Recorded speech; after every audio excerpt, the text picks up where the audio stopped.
हुकुम, एक और चौकी आ रही है।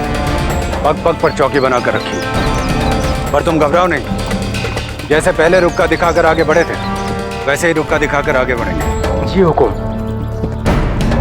बस एक लिंग जी इतना करें कि जब तक हम अपनी सीमा पर ना पहुंच जाए, सभी राजकुमार सोते रहें, और विशेषकर प्रताप बाबू जी की नींद तो बिल्कुल ना खुले। प्रताप दादा भाई कहाँ हैं? कहीं भी गए हो, हमसे क्या। वैसे अच्छा ही ना वो यहाँ नहीं है। अगर वो यहाँ होते तो मुझसे आगे निकलने की होड़ कर रहे होते।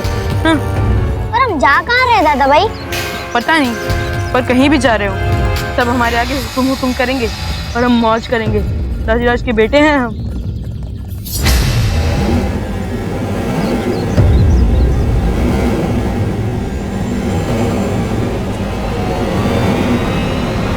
तो आप मानसिंह सोमग्रा हैं? जी। ये गाड़ियों में क्या है? अनाज। अनाज। देखो, आपको हमारे वचन पर विश्वास नहीं है? महाराणा उदय सिंह हमारे जीजा जी हैं, और आप हमारे साथ मर्यादा का उल्लंघन करने का साहस कर रहे हैं। इसका परिणाम जानते हो? ये मत भूलो, मेवाड़ पर अभी भी महाराणा उदय सिंह जी का शासन है, और एक राजपूत की आन में ऐसा अपमान कभी सहन नहीं करेंगे।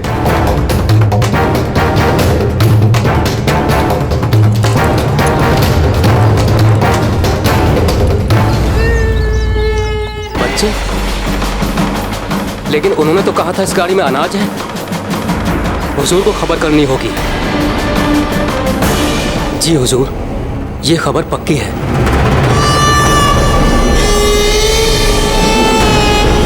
उदय सिंह! दूर!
शम्स खान, ये सारे शस्त्र मेवाड़ राज कराने।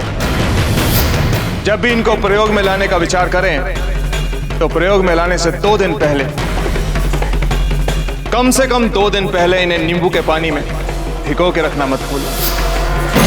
बेवकूफ बना हमें! हमने सोचा था कि खेल हम खेल रहे हैं। हमने सोचा था शिकार हम कर रहे हैं, लेकिन शिकारी शिकार हो गया। हम किले का घेरा डाले, हम हथियारों के पहने होने का इंतजार करते रहे अफसल, और वो फरेबी लूट लिए हमें। हम राजपूतों को उनके अपने हथियारों से कत्ल करने का मजा, उस प्रताप को दबोचने कूटने का मजा हमारी नाक के नीचे से हमारे सबसे प्यारे खिलौने प्रताप को उड़ा ले गया। वो हम देखते रह गए।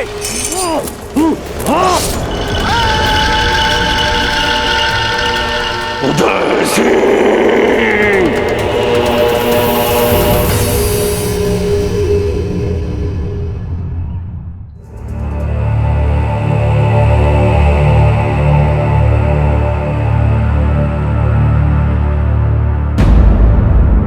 आपके जाने के बाद क्या करेंगे राणा जी?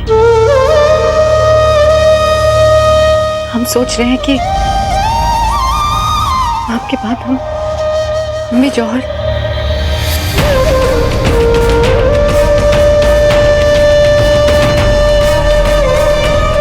हीरबाई जी,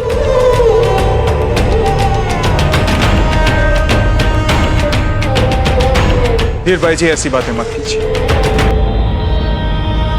आपको जीना होगा। आपके जीने के दो कारण हैं। एक, आपके गर्भ में पल रहा सिसोदिया वंश का सूरमा, और दूसरा कारण कुंवर प्रताप। हमारे और जयंता बाई जी के जाने के बाद कुंवर प्रताप का दायित्व तो आपको संभालना है। कुंवर प्रताप को अभी बहुत कुछ सिखाना है, बहुत कुछ समझाना है, और ये सारे काम आपको करने हैं धीर भाई जी।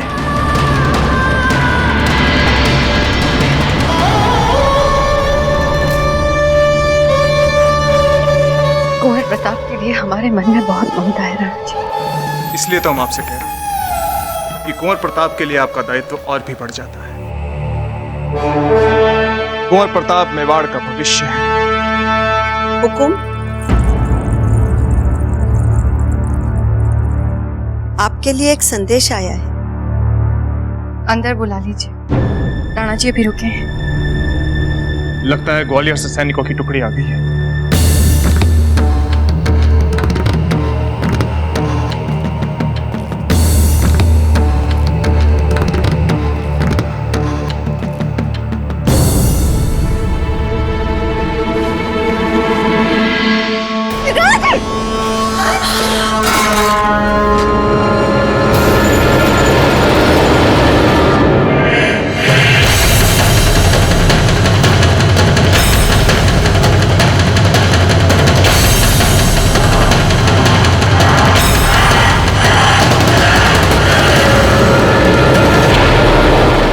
महाराज उदय सिंह, ये आपके उस बकरे का सर है जिसने हमारी छावनी में पैर धरने की हिमाकत की थी।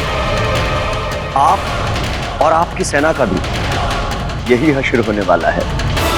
बच्चों को तो आपने पहले ही पार करवा दिया, अब अपनी बीवियों से भी आखिरी बार मिल लो और मरने के लिए तैयार हो जाओ। मैं जंग का ऐलान करता हूं। शम्स खान।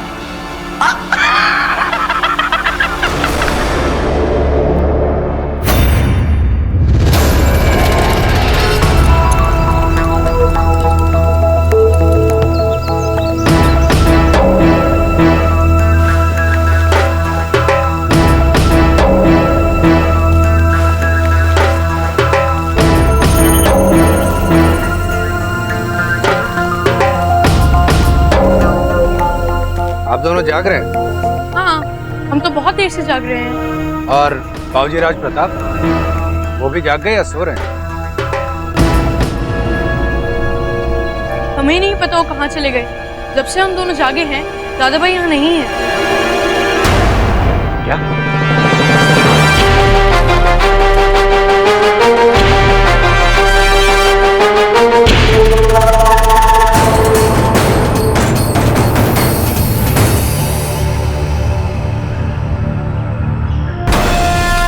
देख लीजिए, ये क्या अनर्थ हो गया।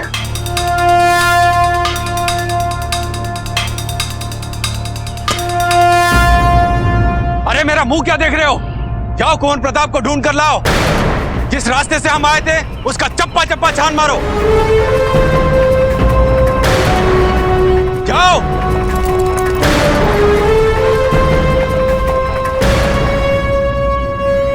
महारानी साहब,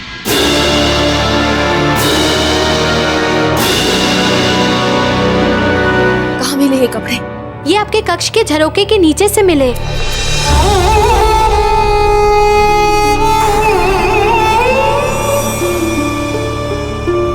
कुंवर प्रताप, हमारा हृदय झूठ नहीं बोल सकता। वो आप ही थे। फिर क्यों नहीं आया आप अपने मासा से मिलने? आपको एक क्षण भी नहीं लगा आपकी मासा कितनी चिंतित है। हे लिंगेश्वर नाथ जी, माँ चिंता में घुटी जा रही है कि ना जाने बेटा किस दशा में होगा। और कुंवर प्रताप से इतना भी न हुआ कि पल भर आपके चरणों में सर रख के आशीर्वाद ही ले लेते। कम से कम आपके भी कलेजे पे ठंडक पड़ जाती जीजा। वो शक्ति और विक्रम तो बिल्कुल भी हटी नहीं बेना, कुंवर प्रताप इतने हठी नहीं है। उनमें अपने दायित्व की पुकार इतनी प्रबल है कि उसके आगे और सभी स्वर मंद हो जाते हैं। पर जीजा, ऐसी पुकार का क्या लाभ जिससे ना श्री जी प्रसन्न हो ना आपको कोई सुख पहुंचे। जीजा, क्या हुआ बिना? प्रताप का कुछ पता चला?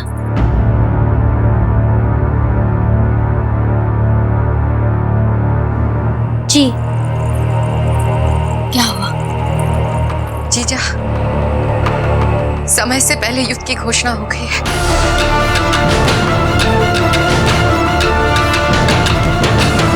शम्स खान को न जाने राणा जी की योजना के बारे में कैसे पता चल गया। उसने बकरे का कटा हुआ सर बेच के युद्ध की घोषणा की है।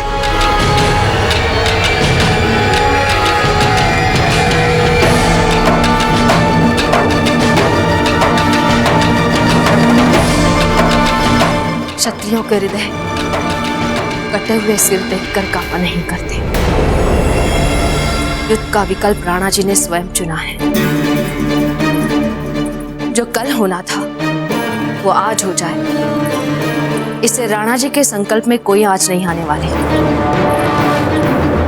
हमें पूरा विश्वास है इस युद्ध में विजय राणा जी की ही होगी। और अगर किसी अनहोनी के चलते ऐसा नहीं हुआ तो हम राजपुतानिया जौहर के लिए तैयार हैं।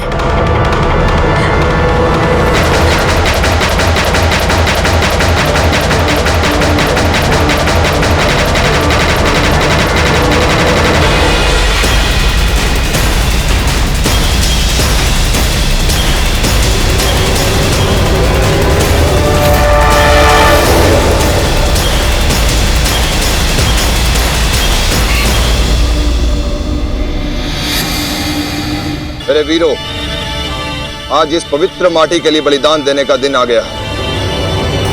हमारा सिर्फ एक ही लक्ष्य है, हमारी आंखों के सामने गड़े दुश्मन के झंडे को उखाड़ के मेवाड़ का अपना झंडा फहराना है।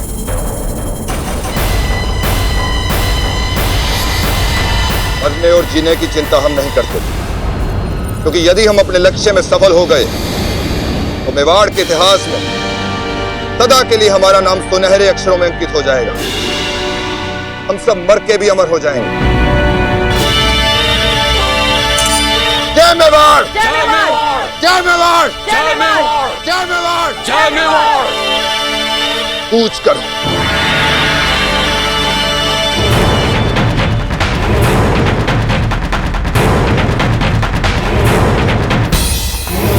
रुको।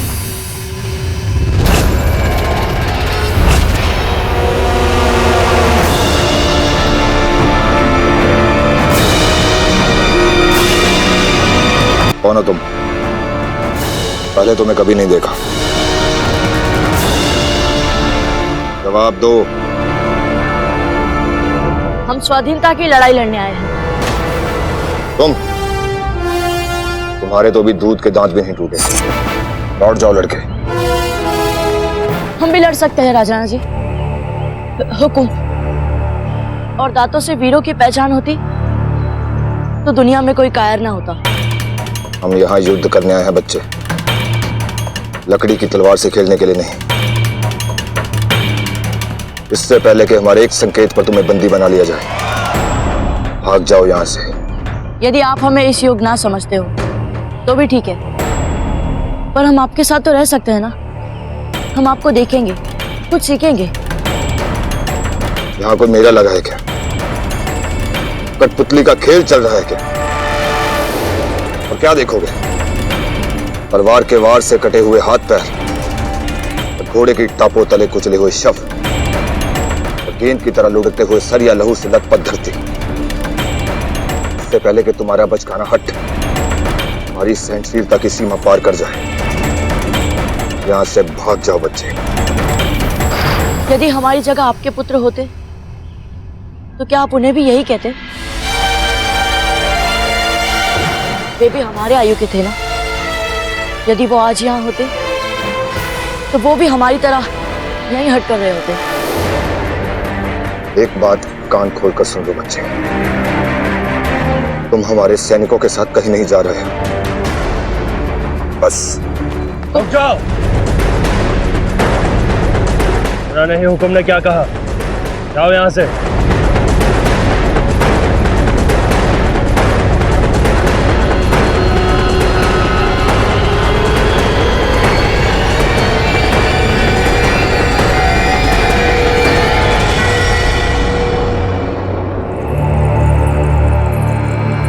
जीजा, आपके ब्याह के आभूषण और जौहर का जोड़ा।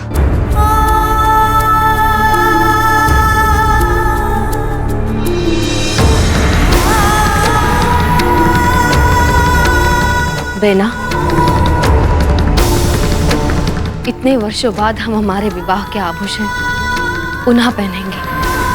हमारा रोम रोम पुलकित हो रहा है। क्या आपको अच्छा नहीं लग रहा? आपको गर्व सा महसूस नहीं होता? जीजा, गर्व तो आपकी हर बात पे होता है, पर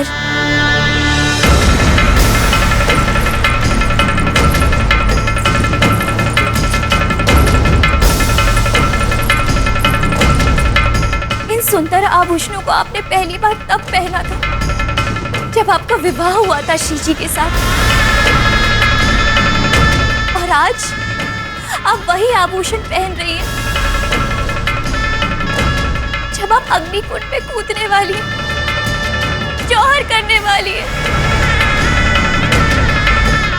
खुशी कैसे महसूस हो सकती है जीजा? बताइए जीजा।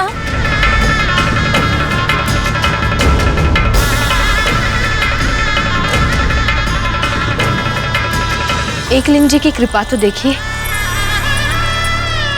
पहली बार हमने ये आभूषण, ये वेश राणा जी के लिए किया था, और अब भी राणा जी के लिए ही।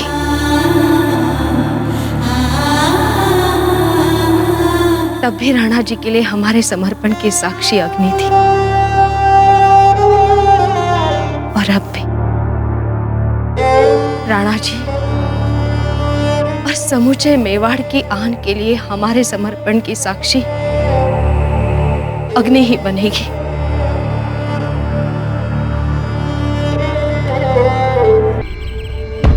राणा जी का आदेश है कि सारी टुकड़ियां विजय स्तंभ के नीचे एकत्रित हों।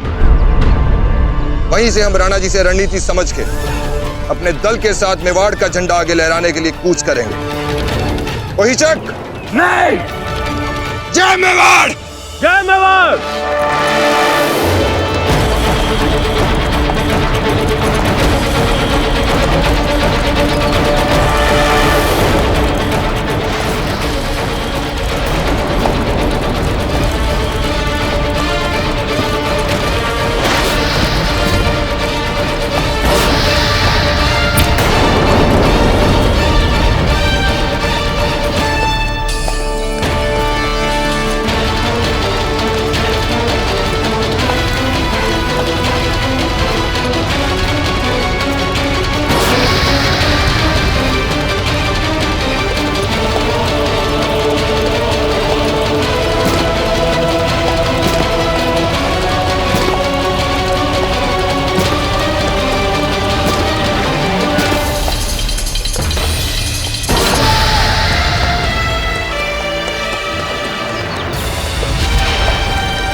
क्या सिद्ध करना चाहते हो? आप कह रहे थे ना कि हमारे दूध के दांत नहीं टूटे अभी। तुम किसी साधारण पुरुष की संतान नहीं लगते। कौन है तुम्हारे पिताजी? मेवाड़नाथ महाराणा उदय सिंह। जी हमने क्या कह दिया, अब क्या होगा?